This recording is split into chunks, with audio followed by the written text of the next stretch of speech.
Gilgaboo, Gilgaboo, Gilgaboo. Gilgaboo the jarrow, as falch eru, gus Goll as Gaccan. Gullas Gaccan, brought to you by the Gaelic Broadcasting Committee.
And that was La Bamba there from Los Lobos, that's the boys. Well, we've got a bit of a Charles Guard special for you on today's programme. I caught up with Charles just before the announcement of the registration of, I think there was around 12, maybe 13 structures in government ownership. And I asked Charles, well, do you fancy going round some of these and talking to me about them, about the history and general skeet about them? And that's exactly what we did. And sadly, the equipment, I'm not the most wondrously technically gifted, as you know, so it didn't quite work on all the interviews, so apologies if some of the interviews are a little bit muffled in places or have blasts of wind muffling the sound a bit, but we'll persevere. So this was we started off anyway with Charles at Tynwald Hill.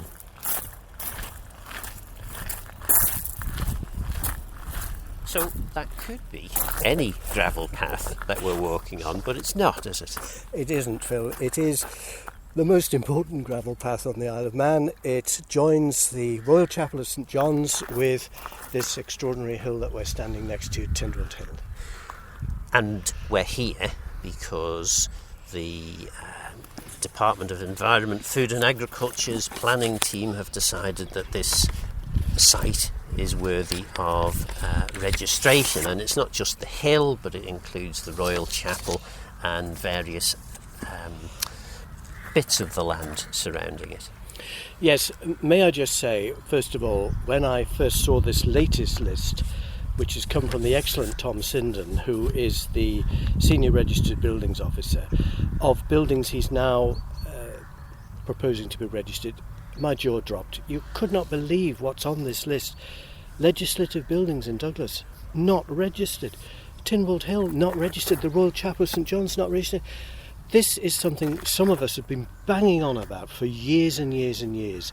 We are decades behind our neighbouring countries. All the historic buildings in the UK have already been listed, grade 1, grade 2, whatever. The Isle of Man is just not doing the job. I've petitioned Tynwald, other members have done it. Geoffrey Boot, who did eventually get the boot, stopped my petition being debated and said we're doing the job. Well, they weren't doing the job, and people just haven't been taking it seriously.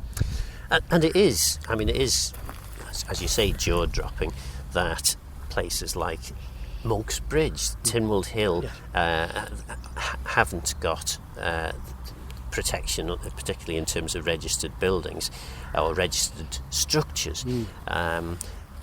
I guess Tynwald would think that Tynwald Hill, because it's managed by Tynwald, the Tynwald Management Committee, it's going to be protected. Well, here's something astonishing that I've discovered in the last few days, that Tynwald Hill, not only isn't it registered, but it's not on the schedule of ancient monuments. And I couldn't believe this. Now, this is And the schedule of ancient monuments is something kept by Manx National Heritage. It is under the complete control of Manx National Heritage.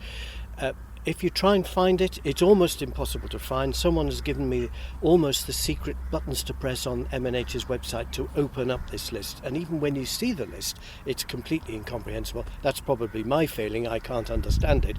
But anyway, Tynwald Hill is not a scheduled ancient monument. And you can't believe it. So I've been told that officers have tried to get it put on the schedule in years gone by, but a higher power, I quote, has stopped it.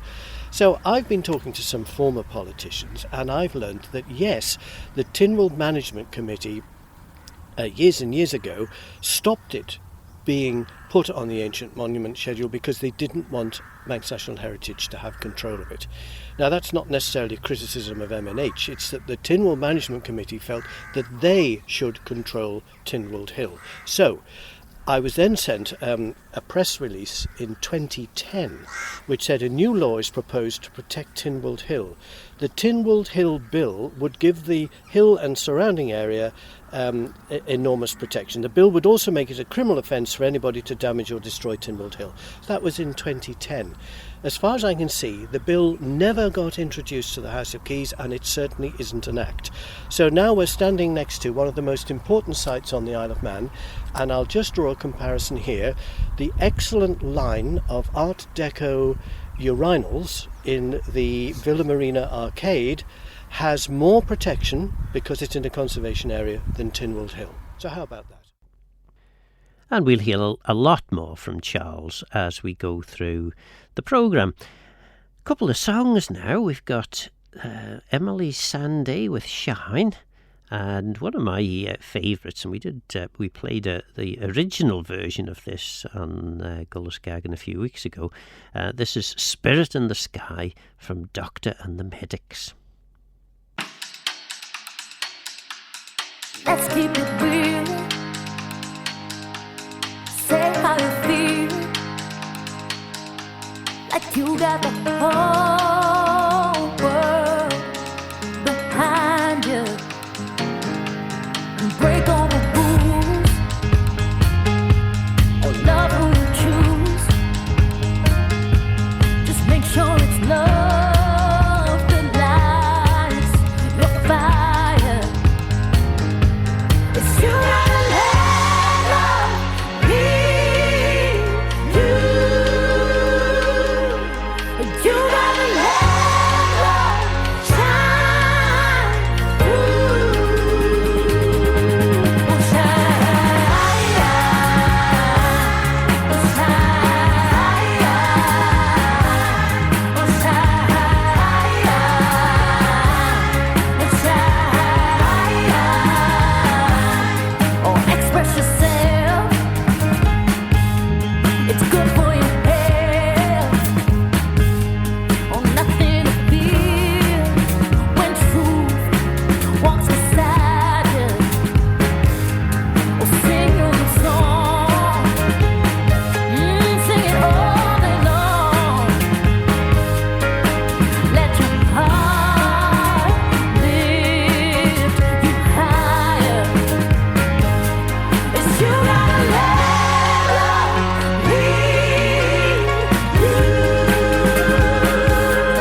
Gala's Gaccan, brought to you by the Gaelic Broadcasting Committee.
And that was Doctor and the Medics. Back to the interview with Charles Gard. You could, though, certainly the Tynwald Management Committee, I remember it arguing this case, could reasonably argue that, if members of Tynwald can't protect something as fundamentally important to the heritage of the Isle of Man, but also the continuation of politics on the Isle of Man, if that can't be protected by Tynwald, then that's a pretty poor do, isn't it? Well, it is, but it can't be protected by Tynwald because they've not done anything about it. That was 15 years ago. For some reason, the bill, I think it was a change of government, the election was the next year, it's just never happened. So no one there today is remotely concerned about it. So thank goodness Tom has spotted this and is putting it up for registration, which I hope people won't stand in the way of. Of course, Tynwald Hill isn't threatened at the moment, thank goodness, but technically you could come along here with a digger and start removing it. You would be done for criminal damage, but you certainly wouldn't be prosecuted under any of the protective legislation because it's not protected. And should a new Tynwald get elected that takes the view that the structure is a little archaic and needs updating, maybe with some flashy lights or whatever putting on it, they could do that. Well, that is it. That's exactly it. It's not that it's going to be damaged, but something deeply inappropriate could happen to it, because there's no one to refer to, no professional officer or anybody that would stand in the way of it. Someone did remove a bit of Tynwald Hill. I just should read you this. This is Thomas Kelly and Family's Journal, dated 1827.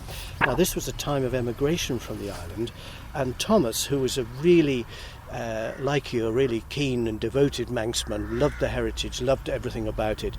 He came here in that year on July the 5th, because the next day he and his family were to get on a boat and go to Liverpool and never return to the island. So on Tynwald Day, 1827, he turns up here early in the morning and he says, "This morning before daylight, I stole away to St John's for to see..." Sorry. You just do it. No, carry on. Sorry, a bit emotional. "But to see one last time the ancient ceremonies on Tynwald Hill, and secretly to take from its lowest round one little handful of that earth, which has seen maybe and heard more history than any other spot on the island." That's really touching. So it is, and you know, I know, having processed up to the top of the hill on several occasions, how emotional the whole thing is. I mean, this is. I mean, it's, you know, it's not just a small part of our history. This is the history of the Isle of Man, certainly as far as recorded history goes. Yes, absolutely. And how wonderful it is, if you're coming through St John's, or you might be sitting out there having a coffee, to see coaches turning up and the Blue Badge guides leading these people to this place. They've never seen anything like this anywhere else in the world. And to say this is 1,000 years old, not the hill itself, but the whole panoply that it stands for, is just amazing. It puts the Isle of Man in a very special situation. Leave your keys if you're not coming home. You packed your bags full of letting go. You were moving in, now you're moving on. There's no getting used to you being gone. You were down, now you're giving up. Just a false start if you're quitting on us. Another year, just another lie. Wish you'd call so I could say goodbye. Let you know I'll wait for you every night. If you ever wanna fall in love, if you ever wanna bet on us, if you ever wanna be my one, I'll be waiting. If you ever want one more night, if you ever wanna make things right, if you ever wanna change your mind, I'll be waiting. I'll be waiting.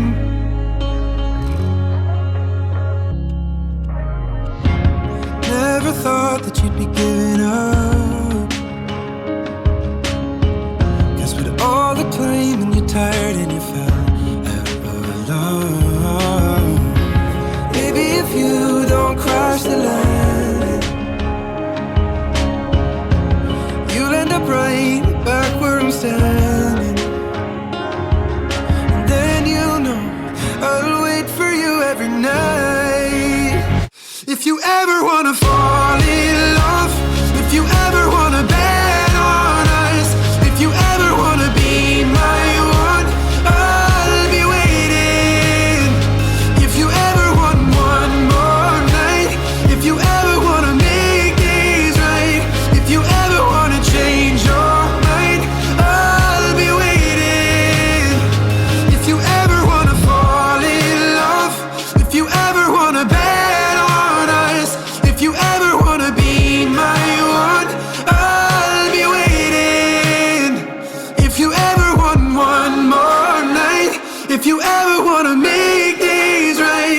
you ever wanna change your mind, I'll be waiting.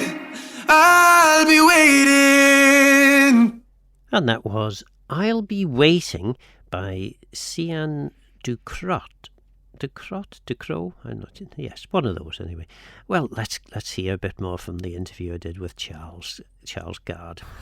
So Tynwald Hill. I mean, there have been attempts. I remember around about the time you were talking about where the Tynwald Hill bill was being proposed. There was also a proposal that the Tynwald Hill be recognised as a UNESCO World Heritage Site.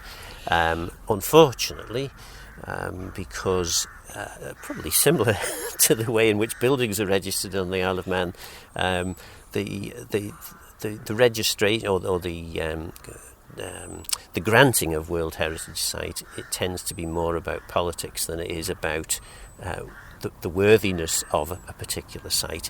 The general view was the UK would only get so many sites recognised by UNESCO, and as the Isle of Man wasn't even part of the UK and it had to be done through the UK, chances of us ever getting this recognised were very slim.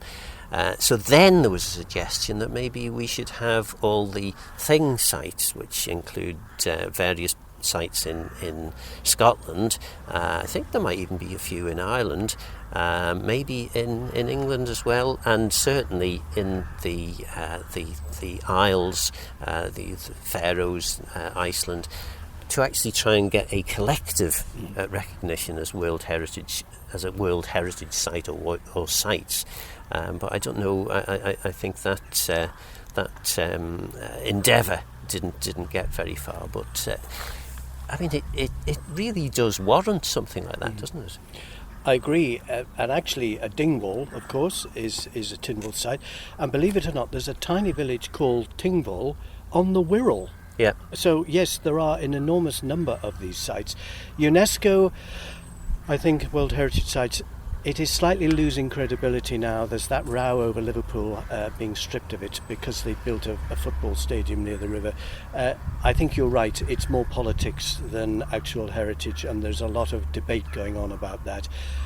We're not involved in it. I know the whole of the Laxey Valley with the wonderful mining remains, that was also mooted at one point. But can I just say that St John's isn't even a conservation area. Now that's pretty astonishing. I've looked up the list of proposed conservation areas. St John's is on it, but ever since I was involved with Manx Heritage Foundation, and you were as well, way back, they've been talking about this, but they just haven't got round to it. So given its extraordinary iconic value, we are standing in one of the most unprotected places on the Isle of Man.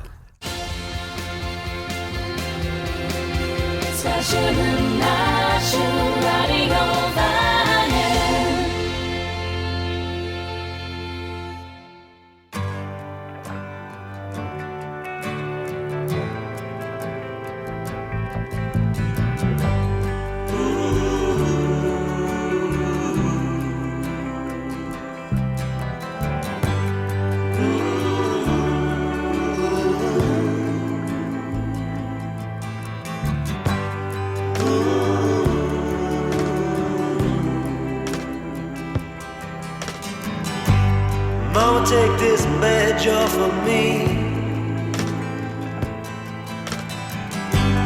I can't use it anymore. It's getting dark, too dark to see. I feel I'm knocking on heaven's door. Knock, knock, knocking on heaven's door. Knock, knock, knocking on heaven's door. Knock, knock, knocking on heaven's door. Knock, knock, knocking on heaven's door. Mama put my guns in the ground. I can't shoot them anymore. That long black cloud is coming down. I feel I'm knocking on heaven's door. Knock, knock, knocking on heaven's door. Knock, knock, knocking on heaven's door. Knock, knock, knocking on heaven's door. Knock, knock, knocking on heaven's door.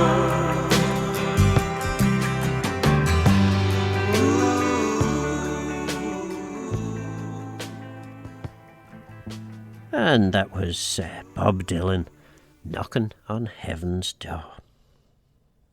Guller's Gaccan, brought to you by the Gaelic Broadcasting Committee.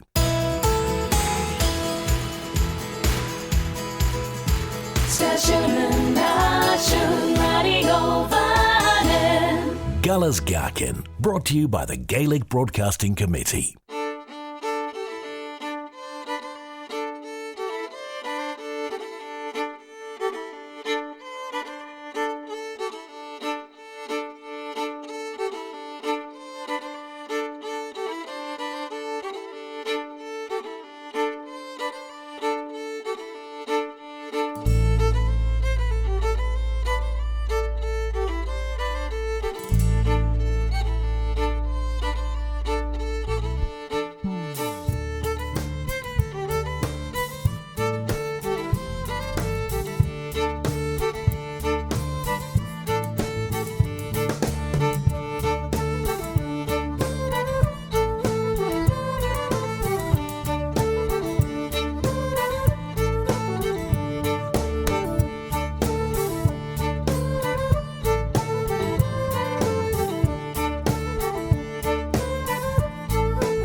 Manx as the Seven Kingdoms at the summit. We are your Manx Radio. Well, I suppose we could say as Manx as Charles Gard, Manx Radio.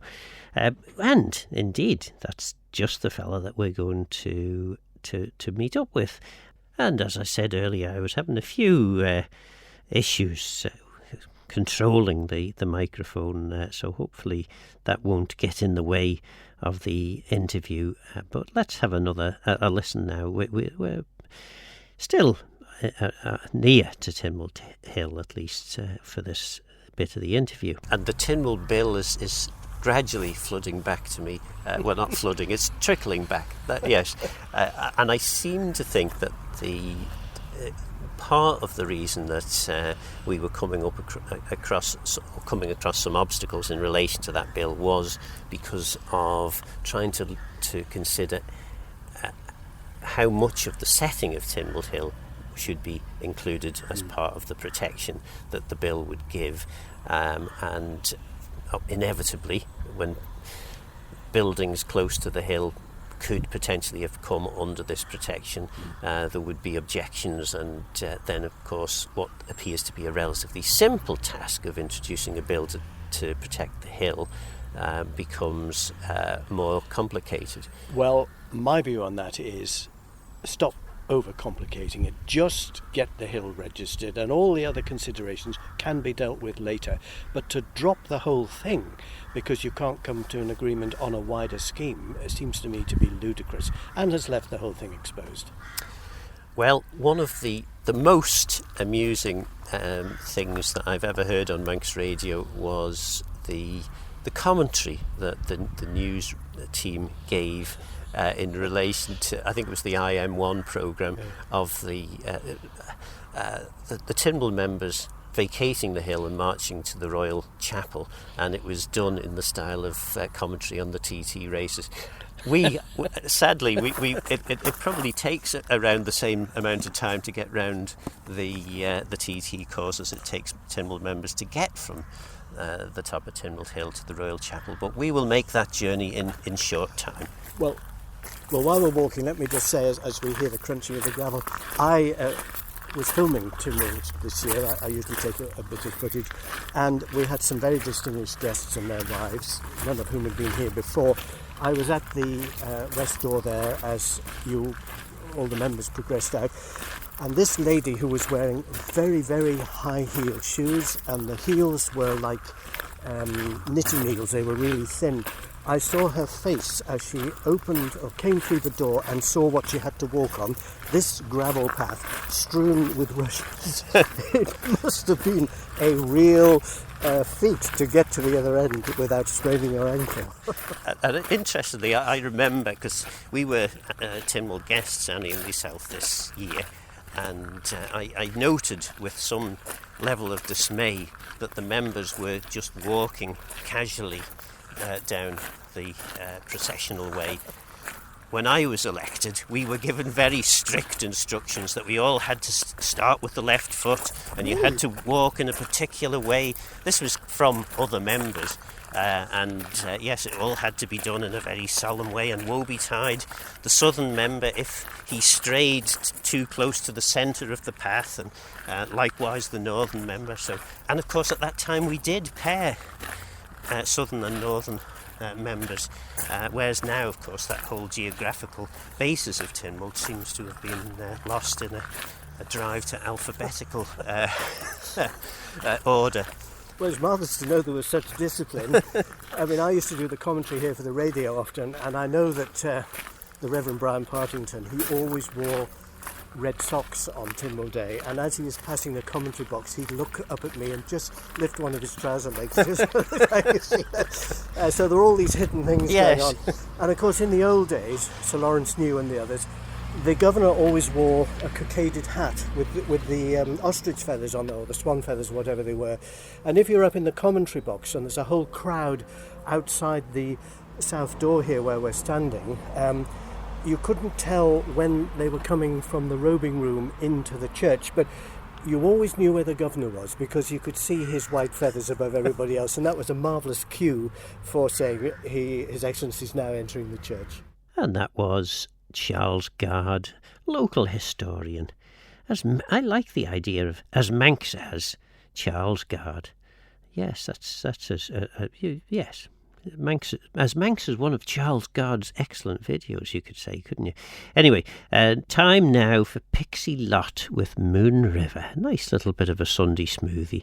And then after that, we'll hear from the Stereophonics and asking us to have a nice day. Well, I hope you do.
Gaccan, brought to you by the Gaelic Broadcasting Committee.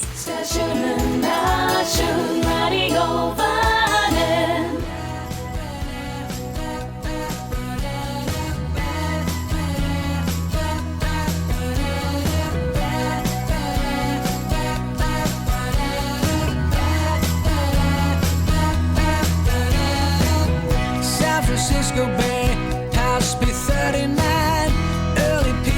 Can't remember what time. Got the waiting cab, stopped at the red light. Address I'm sure of, but it's a Dutchess ride.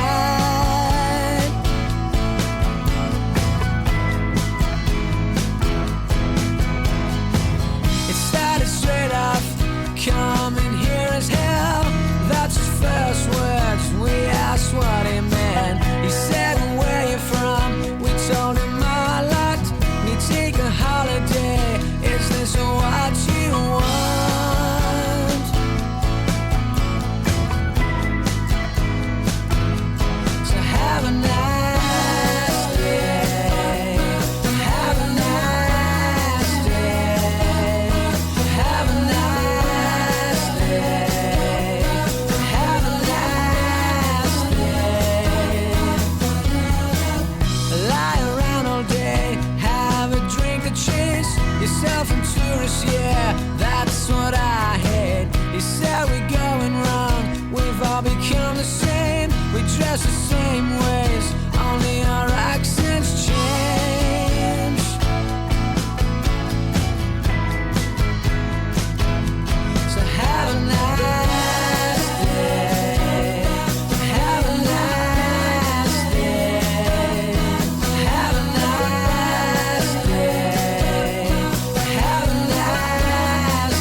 And there we go, that was the Stereophonics, and they are inviting us to have a nice day. Well, you'd hope anyway that Guller's Gaccan would encourage you in that direction.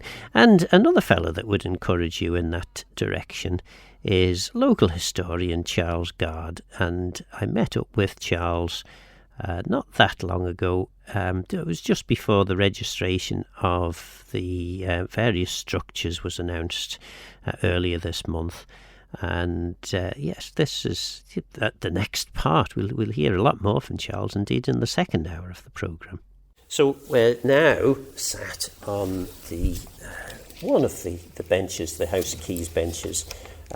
We're sat on the southern bench of the Royal Chapel.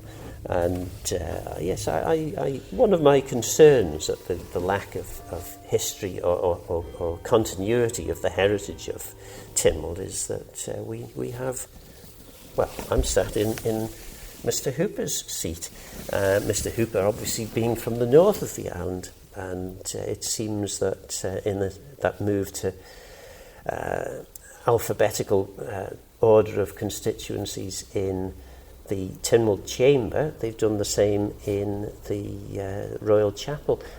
I could kind of see where they could maybe justify that in the Keys Chamber and the Tynwald Chamber, because it's maybe less important, but it always used to be the case. The southern members sat on the south of both of those chambers, and on the south of the hill, and on the south of the Royal Chapel, and equally the northern members would sit on the north. And yeah, there's little things like this, but they get eroded, and yes, the Isle of Man is the poorer place for us. I totally agree with you. It's arcane, most people wouldn't even know about it, but as you say, it's those little bits of quirkiness that give us our tradition. And once you start dismissing all of those because of some bureaucratic thing, let's do it alphabetically, well, that's so boring. And anyway, if you're doing a commentary, it's much more interesting to have something like that to say, that the southern members sit on the south and northern members sit on the north, than if it's just alphabetical. Who cares about that? And yes, of course, with the change in constituency boundaries, there was inevitably going to be a change in how members would be sat. But you could construct a north-south line and ensure that the people roughly from the north of the island were on the north, and the ones from the south on the south. However, no point crying over spilt milk, as they say. Anyway, we're in the Royal Chapel, and it's quite a fantastic building, really. Would I be right in saying this is probably one of the best kept churches on the Isle of Man? I've no doubt government money goes into this, and we're sitting in what must be a completely unique array of seating here, just in the centre of the church, because, as you've just been saying, the members of Tynwald sit, or the members of the House of Keys anyway, sit in these dark black seats, because after the captioning, after the proclamation of the Acts on the Hill on Tynwald Day, all the members come back in here, and there's an actual formal sitting of Tynwald. Now, the governor has presided on the Hill as the monarch's representative, but when you come back in here to sign the Acts, to caption them, he no longer presides. It's the president who presides, and His Excellency is invited to witness it. But the bench that sits in front of the chancel is where Legislative Council sits, and the Keys sit here, and the Tynwald messengers are going between the two. The Speaker signs the Acts on behalf of the Keys, and the President on behalf of the Legislative Council. That is the captioning ceremony. That's a formal part. So we are sitting actually in a Tynwald chamber that is used once a year. Occasionally, of course, we have a royal visitor. It's interesting to note that the first royal visitor to sit and preside over Tynwald was 80 years ago this year, 1945. King George VI and Queen Elizabeth came here just at the end of the war. And when you say the first, I mean, obviously, back in the early days of Tynwald, there may have been royal visitors, kings of the man. No? No. Well, it depends how far you go back. If you're talking about Godred Crovan, he was the King of Man in 1079. He certainly wasn't in this chapel. No, he wouldn't have been in the chapel. I don't know if he ever signed any acts either. No, I'm thinking of more modern times. I mean, if you go back even to the Middle Ages, there were no kings coming here. All right, Edward VII came here, George V came to the Isle of Man, but they didn't preside over Tynwald, is what I'm saying. And the George VI visit was a family reunion because Queen Elizabeth, who later became the Queen Mother, her sister was living on the island. Her sister was the wife of the governor, Earl Granville. So it was a bit of a family thing. It was one of the first visits they made at the end of the war. Interestingly, my mother, as a young woman, she was in the Wrens in 1945, and she told me that she was serving the tea and sandwiches at the Government House garden party, which was done in thick fog on that July day. Manannan's mantle was down. So that's a little bit of family interest.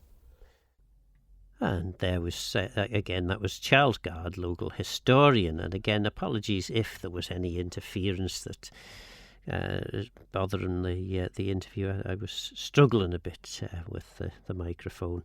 I think possibly the next few recordings that we'll hear in the second hour have more of a disruption. Anyway, we're going to hear now Cadel Cúin, which I think, Cadel is definitely sleep. Cúin, I wonder, is that, it's not Cún, is it the same, our word Cún, which would be calm? But I don't know whether it is or not. Cadel Cúin, which is Scottish Gaelic, and it's sung by Joy Dunlop. And of course, Joy was over on the island. When was it? Well, last year's Cruinniuch, not this summer, but the Cruinniuch before that. Yes, gosh, doesn't time fly? Anyway, Joy Dunlop with Cadel Cúin.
Fet bedoel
Dorstach geword, gebeschen nie bjogucht, ach do jammer februar, bracht je marchen je manne, kruikig vanat. Ach, mocht siet ne roin, aan het gewoon se graai. Ach, mocht siet ne roin, aan het gewoon se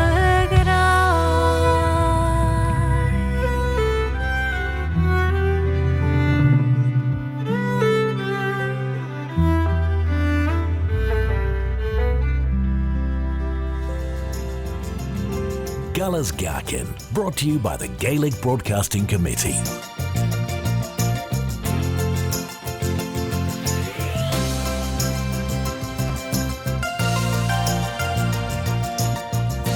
Radio Manannan.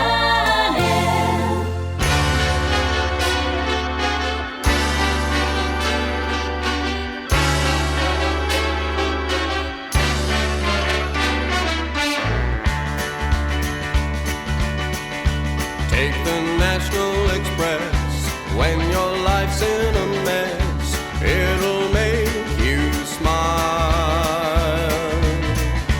All human life is here, from the feeble old deer to the screaming child. From the student who knows that to have one of those would be suicide.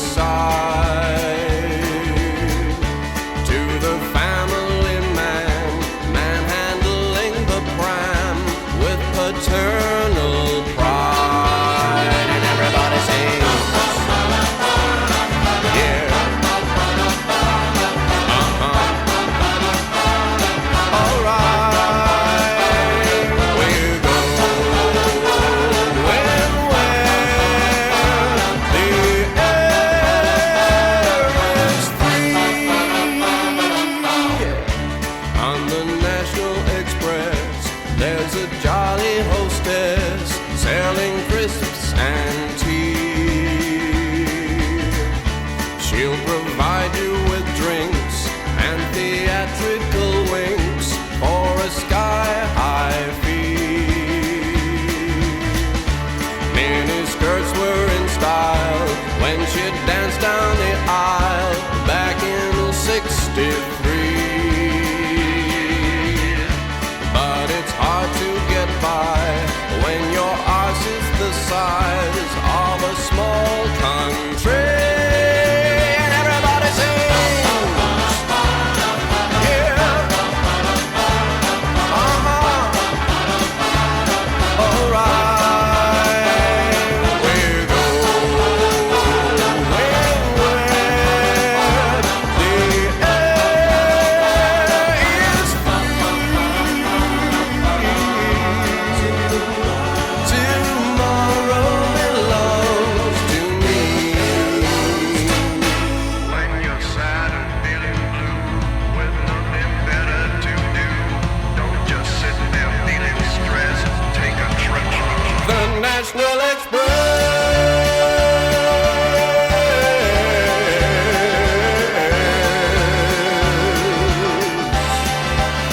On the National Express.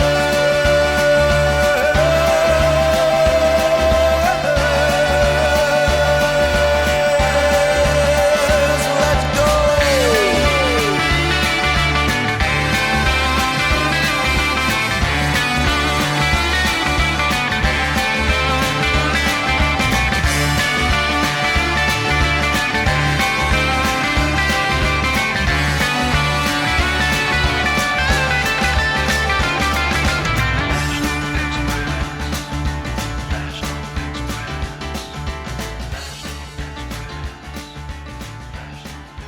As Manx as chips, cheese and gravy. We are your Manx Radio. And that was the Divine Comedy with National Express. Well, we're back to the interview that I undertook with Charles Guard about 3 or 4 weeks ago. It was just before the announcement that several structures were going to be protected or registered for protection under the planning legislation. And one of them was, of course, Tynwald Hill and the Royal Chapel at Tynwald. I did say I was having a few difficulties with my connection between the microphone and the phone. The phone is what I use to do the recordings, and unfortunately, I think there must have been a little bit of fluff or something got in. So I've had to edit some of this next part and remove a bit because it was just too muffled. The fluff got in the way, obviously. So I've done a very obvious join in terms of joining two bits together. You'll hear it when it comes. But yes, this was a continuation of the interview I did with Charles Guard out at the Royal Chapel on this occasion. We think the first chapel or church building here may go back to the 10th century. There have been various structures here before this one. When Bishop Wilson, the great Bishop Wilson, arrived in 1698, he arrived at Derby Haven. He probably drove past here on his way to Bishop's Court. He must have wondered, what is that? Because it was a wrecked little building. And he put money into it. It's been repaired and replaced and so on. It has fallen into enormous disrepair on this site, but the present chapel was part funded by the British government, part funded by the Manx government, and it is a splendid place. I remember one particular Tynwald sitting. There was a slightly different seating arrangement for the members of the Legislative Council, and they were sat next to some very large church candles. And it wasn't until they vacated that we discovered that the candles had been dripping onto the backs of the members of the Legislative Council, and it looked rather as though they'd been attacked by seagulls. Well, I'm sure there are many stories like that associated with this building. I suppose we should just say something about the building.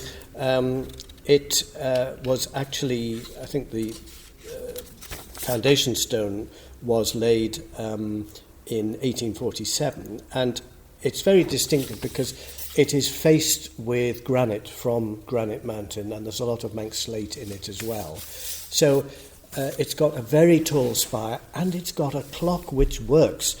We've just heard the bells ring, which is fantastic because there are quite a few public clocks on the Isle of Man that have long since given up the ghost, and you know not to take any notice of them. But this is kept in spick and span condition.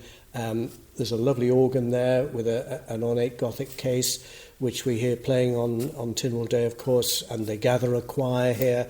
And it's a lovely building. The acoustics are good, and the amount of people you fit in here on Tynwald Day, because there's all the guests, and the gallery, the West Gallery upstairs, is packed with people. And I think you were here with Annie on Tynwald Day this year. It's quite special to get a ticket, isn't it? Yes. I have to say I was the significant other rather than Annie was invited because she'd won the Rye Blaine of Manannan for, I guess, for her work for poetry, music, and all the other wonderful things that she does. And of course we have the trumpet fanfare at the West Gate, the West Door there, when the Sword of State comes out with His Excellency. Nowadays, I think it goes back to the visit of Queen Elizabeth after millennium years. I think, was it 2002 she came? 2003. That was the first year we had the big screen with the cameras. And you see across the church here, the organ has a balcony on either side. There are cameras there all around. That is being broadcast out on the big screen, so people for the first time can actually see what happens in here. You know, the peasantry who aren't finely dressed and uninvited to be in here. We can see what our members are doing. Actually, that was my first Tynwald sitting, 2003, and as a relatively newly elected member, and a bit of a young firebrand, I was getting increasingly irritated by the instructions that we were being given about how everything had to be on time because the Queen was going to be here and everything had to run like clockwork. So at the time, as I say, I was getting irritated by this, and I had drawn up a motion that I was going to move in the sitting in the chapel. Malachi Cornwall Kelly, the then clerk, helped me with this, and this would be a suspension of standing orders that we would debate as a matter of urgency. I can't remember what the issue was now. It was as much as anything, it was to put the frighteners on people that I might be prepared to do it. But it never happened, sadly. So you were going to actually do that in here while the Queen was sitting here? No, it was afterwards, but it was just to point out that actually we can delay proceedings if we choose to. It's the Manx rebel in you there, isn't it? Station and nation running over Guller's Gaccan, brought to you by the Gaelic Broadcasting Committee.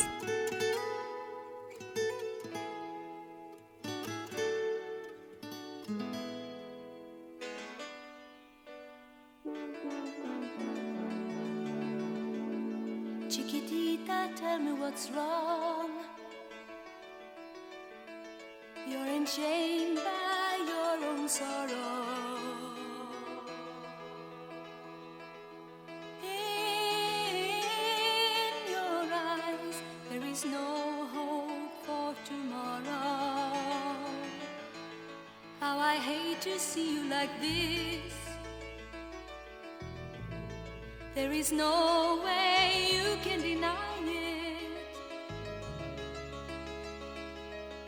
I can see that you're all so sad, so quiet. Chiquitita, tell me the truth. I'm a shoulder you can cry on. Your best friend, I'm the one you must rely on. You were always sure of yourself. Now I see you broken and feathered. I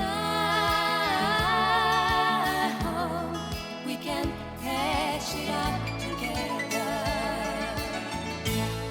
Chiquitita, you and I know how the heartaches come and they go and the stars they're leaving. You will be dancing once again and the pain will end. You will have no time for breathing.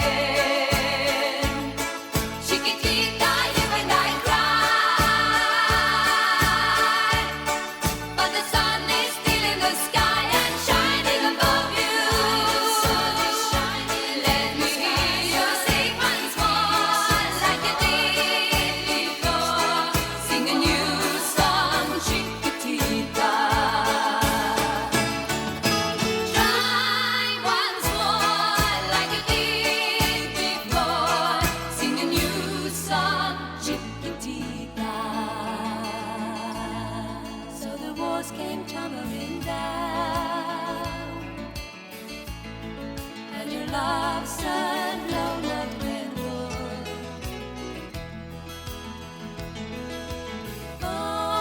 All is gone, and it seems too hard to handle. Chiquitita, tell me the truth. There is no way you can deny it. I see that you're all so sad, so quiet. Chiquitita, you and I know how the heartaches come and they go and the scars they're leaving. You'll be dancing